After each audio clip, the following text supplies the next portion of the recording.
Hey everybody, it's Matt. What I want to do today is I want to address a very important topic, which is phishing emails, email scams. Right? There's a tremendous increase in the volume. We're seeing it. We're getting a lot more calls from all of you, from all of our clients, and so this is a public service announcement. I hope it helps, and I really would encourage you after you watch this to take it, make it your own, and distribute it to all of the people that work in your company. I'm going to real quick. I'm going to read you what a phishing scam is from a very reliable and professional source. Phishing is a type of online identity theft that uses email and fraudulent websites that are designed to steal your personal data or information, such as credit card numbers, passwords, account data, any other personal information.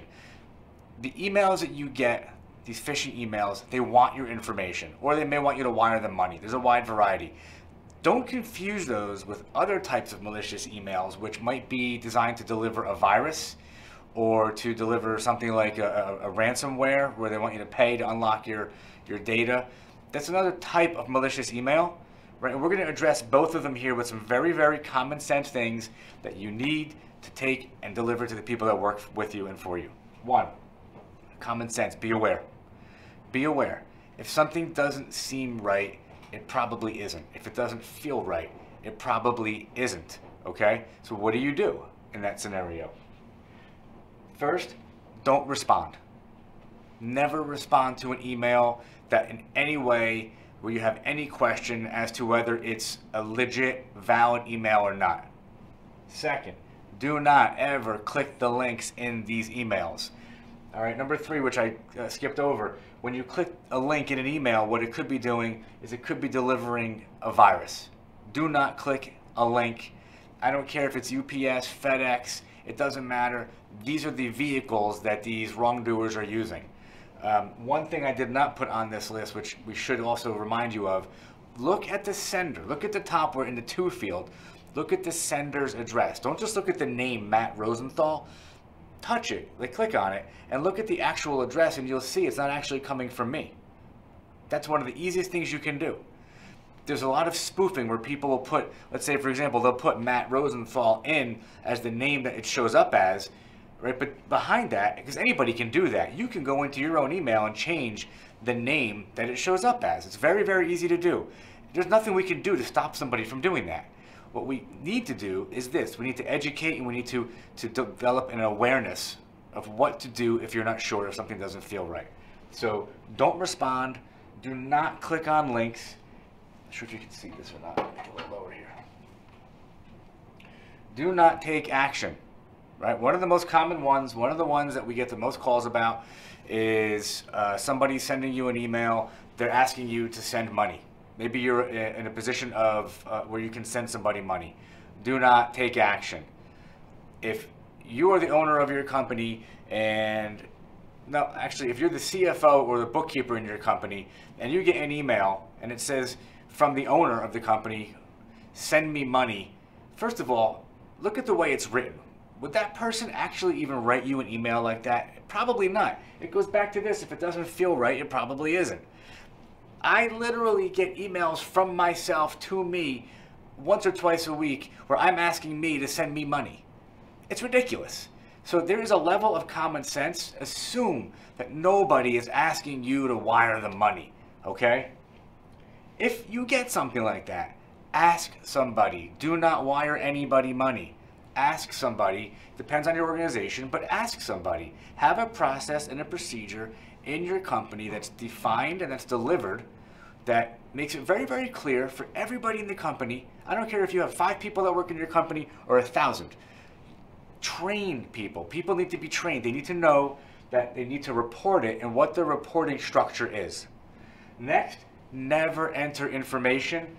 Goes back to don't ever take action. It's not just sending money. Do not ever, under any circumstance, enter bank account information, enter your social security number, enter any type of credit card information, any information under any circumstance. Nobody is going to ask you for that, okay? Don't enter the information. If it doesn't feel right, it is not right. Last, actually you cannot see this, but I'll tell you. Last, keep your systems patched. Yeah, you can't see this. Last item on the list is keep your systems patched. What does it mean, keep your systems patched? You have servers, you have computers, they get security updates. Those are patches. Keep your systems patched. We handle that for you, right? But, or maybe we don't. It depends on your relationship with us. But if I'm talking to you right now, you're a customer. So most likely, we handle the patching for you. Yes, there are exceptions. Yes, there are different circumstances where maybe we don't for a certain reason. Bottom line, patch your servers, patch your computers. Make sure you have antivirus running, okay? Back up for a sec off of the patching. One of the other things that you can do when it goes back to being aware is to actually create the awareness. And I skipped this. I should have put this on here. There's a system we use called Know Before. There's another one called Phish Me. What it does is it allows you, let's say as the owner or CFO or somebody in the company who's in a position of leadership or management, to send out a phony malicious email or a phony email that's asking for somebody to send money, that's asking for somebody to take action, it's asking for you to click a link. It sends that out, and then when the people receive that, it actually tells us who clicked the link or who took action or who tried to take action. It's not real, right? It's an internal system that we use to actually find out who actually is not as aware as they should be, and they're actually trying to take action. What do you do with that information when you get it? You take the person and you educate them, right? This is the most valuable thing you can do, okay? You need to educate the people that are around you. You need to be educated. And so with that, my job is to educate you. My job is to guide you. My job is to provide you service. My duty is to make sure that I'm giving you all of the information that I can possibly give you so that you have enough information and enough capability to not only educate yourself, but to take this information and disseminate it amongst your organization. I'm happy to come in. I'm happy to help you do this. I'm happy to help you train everybody. Bottom line is, let's not be a victim of malicious intent. Have a great day, and I will speak to you really, really soon.